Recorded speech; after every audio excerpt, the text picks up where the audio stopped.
Green mamba একটি অত্যন্ত বিষধর সাপ, যা মূলত তার সবুজ বর্ণ ও গাছপালার মধ্যে দ্রুত চলাফেরার কারণে পরিচিত।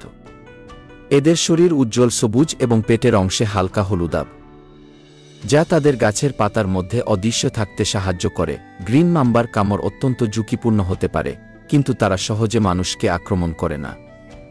গাছপালায় চলাফেরার সময় সতর্ক থাকা জরুরি, বিশেষ করে আফ্রিকার বনে বা পাহাড়ি এলাকায়। গ্রিন মাম্বার বিষ নিউরোটক্সিক ধরনের, যা স্নায়ুতন্ত্রকে অচল করে দেয়। শিকার ধরার সময় সাপটি দ্রুত ছোবল দিয়ে বিষ ঢুকিয়ে দেয় এবং শিকার দ্রুত অচল হয়ে পড়ে। মানুষের ক্ষেত্রে সময়মতো চিকিৎসা না পেলে মৃত্যু ঝুঁকি রয়েছে। খাদ্য তালিকা: পাখি ও পাখির ডিম, ছোট স্তন্যপায়ী প্রাণী যেমন ইঁদুর, কখনো কখনো গিরগিটি বা ব্যাঙ।